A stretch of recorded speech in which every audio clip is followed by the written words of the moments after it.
Donc voici un exercice, un CCP majeur de 2019 dans lequel on s'intéresse à plusieurs suites, donc UN qui vaut ln de n sur n, Vn qui vaut moins 1 puissance n UN, Sn qui est la somme des UK, Tn qui est la somme des VK, Hn qui est la somme de 1 sur K. Et on admet, donc c'est assez classique, que Hn c'est ln de n plus gamma, où gamma c'est la constante de l'air, plus un grand O de 1 sur n. Donc on dit gamma appartenant à R, mais si vous cherchez un petit peu dans la littérature, vous verrez que gamma c'est la constante de l'air. Dans une première question, donc, on nous demande tout simplement d'étudier les variations d'une fonction. Donc là, on va calculer la dérivée. Bon, bien sûr, elle est dérivable avant. On calcule la dérivée. On voit que la dérivée s'annule pour x égale e. Et comme la fonction ln est croissante, ben, c'est positif avant, négatif après. Et on obtient ce tableau de variation-là, avec les limites qui ne posent pas particulièrement de problème en 0, parce qu'on a du l'infini sur 0 plus, moins l'infini sur 0 plus, donc ça fait moins l'infini. Et en plus l'infini, par croissance comparée, ça va tendre vers 0. Donc ensuite on demande de comparer UN et 1 sur n. Donc UN c'est ln de n sur n. Ln de n tend vers l'infini. Donc on obtient que, enfin bon, même pour n plus grand que 3, donc plus grand que e, on aura ln de n qui est plus grand que 1, donc UN qui va être plus grand que 1 sur n. En fait on a même 1 sur n est un petit taux de UN si on veut. Donc là je vais utiliser l'inégalité, donc j'utilise le terme de comparaison des séries à termes positifs. À terme positif ici, passé positif. Donc la série des 1 sur n diverge chez la série harmonique.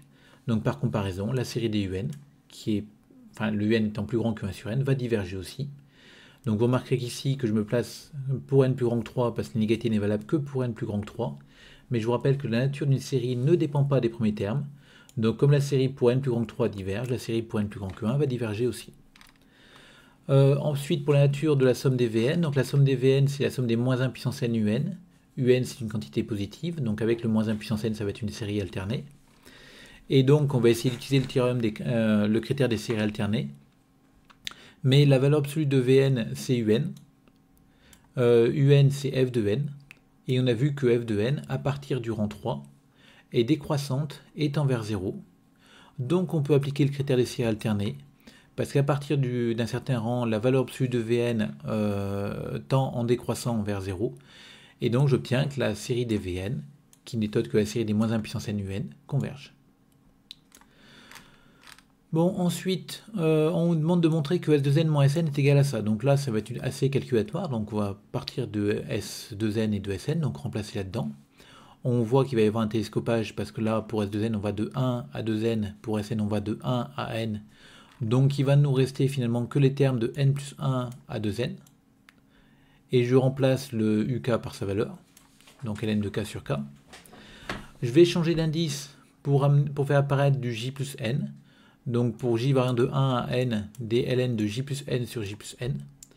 L'intérêt étant que je vais pouvoir couper en deux. Et le fait de couper en deux ici, je vais mettre à l'intérieur le n en facteur. Et ça me permet de faire apparaître un ln de n. Vous remarquez que dans la réponse, alors pour les calculs, n'oubliez pas de vous guider par la réponse. Je veux faire apparaître du ln de n ici. Donc j'essaye d'en faire sortir. C'est pour ça que j'ai changé d'indice. Et c'est pour ça que je factorise à l'intérieur du logarithme par n. Ce qui me fera apparaître du coup ln de n plus ln de 1 plus j sur n. En bas, je laisse tel quel. Puis je coupe ma somme en deux morceaux, ma fraction en deux, puis la somme en deux. Et je vais regarder un petit peu chacun des morceaux. Alors vous remarquerez déjà que le deuxième morceau, ce ln de 1 plus j sur n pour j variant de 1 à n, me fait penser au théorème sur les sommes de Riemann. Et donc je vais essayer de faire apparaître du j sur n de partout. Donc pour ça je factorise en bas par n. Ce qui a en plus le bon goût de me faire apparaître un 1 sur n devant. Et on voit ici apparaître quelque chose qui ressemble à une somme de Riemann. Alors cette somme de Riemann, on peut la calculer. Parce que la fonction que je prendrai sera la fonction qui a x aussi, ln de 1 plus x sur 1 plus x. Cette fonction est continue sur le segment 0,1. Et donc on va pouvoir lui appliquer le résultat sur la somme de Riemann, qui va me dire que ce bloc-là, là, tout ce bloc qui est ici, va tendre, quand n tend vers plus infini, vers l'intégrale de 0 à 1 de ln de 1 plus x sur 1 plus x. Et là, c'est du u' 1 sur 1 plus x fois u, ln de 1 plus x. Et u', c'est primitive en u2 sur 2. Et donc ça tend en fait vers ln de 2 au carré sur 2. Donc voilà pour ce bloc-là. Et le fait que ça tende vers ln de 2 au carré sur 2, ça veut dire que c'est égal à ln de 2 au carré sur 2, plus un petit taux de 1. Et on remarque qu'on est ici dans les clous, parce qu'on voulait avoir le petit taux de 1, et on obtient ce bloc-là. Donc reste à voir ce qui va bien devant. Et ici, on pourrait se dire, tiens, on pourrait faire la même chose. C'est-à-dire que ce qui est là, on pourrait mettre le 1 sur n en facteur, ce qui fera apparaître du 1 sur 1 plus j sur n. Et refaire la même chose avec les sommes de Riemann. Le problème étant qu'on obtiendra effectivement que ça tend vers ln de 2. Donc on obtiendra que cette quantité ici est égale à ln de 2 plus un petit taux de 1. Mais le petit taux de 1, quand on va multiplier par ln de n, on obtiendra un petit taux de ln de n. Et donc on n'aura au final pas la bonne précision parce qu'on voulait un petit taux de 1 et on obtiendra un petit taux de ln de n. Donc on ne va pas passer par la somme de Riemann ici, mais on va plutôt essayer de se servir de l'énoncé. L'énoncé nous a dit que hn était égal à ça. Et on va essayer de faire réapparaître du hn là-dedans pour pouvoir s'en servir. Donc pour ça, on a la somme des 1 sur n plus j. Donc on va rechanger d'indice. Et on voit qu'on fait apparaître une somme pour k variant de n plus 1 à 2n des 1 sur k. Et un peu de la même manière que cette somme-là est égale à S2n moins Sn, ben cette somme-là sera égale à H2n moins Hn. Et l'intérêt étant que H2n moins Hn, ben on peut servir l'égalité donnée dans l'énoncé. J'obtiens ça pour H2n, ça pour Hn. J'en fais la soustraction. Il va me rester du ln de 2 plus un grand taux de 1 sur n. Et quand on va multiplier par ln de n, parce qu'on a un ln de n devant, on va obtenir un grand taux de ln de n sur n. Mais comme ln de n sur n tend vers 0, ben on obtiendra un petit taux de 1. Donc là on est bon, parce que cette fois-ci on aura bien le petit taux de 1 ici. On aura le petit taux de 1 pour l'autre morceau, et donc on aura bien une précision en petit taux de 1. Et donc vous voyez qu'on ne peut pas ici calculer cette somme-là à l'aide des sommes de Riemann. Pour un problème de précision, on aurait globalement, à cause de ln de n qui est devant, une précision en petit taux de ln de n, alors qu'on veut une précision en petit taux de 1. Donc on est obligé de passer par les H2n moins Hn. Bon, en tout cas, au final, on a tout ce qui va bien, tout ce qu'il faut. Ce bloc-là, on peut le remplacer par ça. Le deuxième bloc, on va le remplacer par ça. Et finalement, quand on réinjecte tout dedans, ben, on obtient bien ln de 2, ln de n, plus ln de 2 au carré sur 2, plus petit taux de 1. Alors ensuite, on vous demande de calculer S2n plus T2n à l'aide de Sn et Hn. Donc on va regarder ce que c'est que S2n plus T2n. Et, ici, on voit que les termes qui apparaissent dans Tn sont alternés avec le moins 1 puissance n un. Et donc, quand n va être impair, ça va faire un moins 1, et donc le terme va se simplifier avec le terme correspondant dans le Sn. Et quand le n est pair, ça va faire un plus 1, et donc ils vont s'ajouter avec le terme correspondant dans le Sn. Donc ceci nous incite à couper nos sommes en deux, en tenant compte de la parité de l'indice. Donc, pour la S2n, on a la somme pour k variant de 1 à 2n qu'on sépare suivant que k est pair ou k est impair. Pareil pour la somme des Vn, on la sépare suivant que k est pair ou impair. Et comme on a dit tout à l'heure, si k est impair, ici ça va faire un moins 1. Et donc on va obtenir en fait la somme des uk pour k impair moins la somme des uk pour k impair. Donc ces deux termes-là vont se simplifier. Pour k pair, moins 1 puissance k, ça fait 1.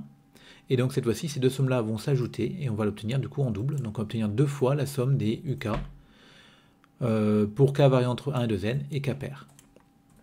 Et quand on dit que k varie entre 1 et 2n et que k est pair, ça veut dire que k s'écrit sous la forme de p, où p varie en fait entre 1 et n, et on obtient cette écriture-là. Et u de p, ben on remplace par sa valeur, ça fait ln de 2p sur 2p. Ce ln de 2p, on va le couper en deux, ln de 2 plus ln de p. Et enfin, en coupant cette fraction en deux, on va faire apparaître ln de 2 fois la somme des 1 sur p, c'est-à-dire ln de 2 fois hn. Et de l'autre côté, la somme des ln de p sur p, c'est-à-dire Sn. Donc on a obtenu cette égalité-là. Et derrière, on nous demande de trouver, montrer que, on déduit une expression de la série. Donc la série des Vn, on sait qu'elle converge. Donc ce sera la limite de la suite des sommes partielles. Donc en fait, on cherche une expression de la limite de Tn. Donc on va repartir de ce qu'on vient de trouver pour T2n. Et encore une fois, je sais que la suite Tn converge. Donc la limite de Tn sera égale à la limite de T2n. Donc plutôt que chercher une expression de Tn, vu ce qu'on vient de faire avant, je vais plutôt chercher une expression de T2n. Donc T2n, je reprends l'écriture qu'on a là, et du coup j'enlève le S2n de l'autre côté. Donc j'obtiens cette quantité-là. Je fais apparaître S2n moins Sn pour pouvoir me servir du résultat de la question d'avant. Et je vais pouvoir remplacer tout le monde. Hn, l'énoncé m'a donné une écriture. Donc vous voyez qu'ici, normalement, j'ai un grand taux de 1 sur n, mais comme le deuxième morceau sera en précision petit taux de 1, je passe tout le monde en petit taux de 1, et j'ai le droit, parce que j'ai un grand taux de quelque chose qui tend vers 0, donc c'est quelque chose qui tend vers 0, et donc c'est un petit taux de 1. Et du coup, je vais développer, les ln de 2, ln de n vont se simplifier, et il va me rester quoi? Ln de 2 fois gamma ici, ln de 2 au carré sur 2 de l'autre côté, plus ce petit taux de 1. Et donc j'obtiens finalement que Tn tend vers ça. Et donc finalement la somme des Vn, qui est égale à la limite de Tn, donc la limite de T2n vu que cette limite existe, sera égale à cette quantité-là.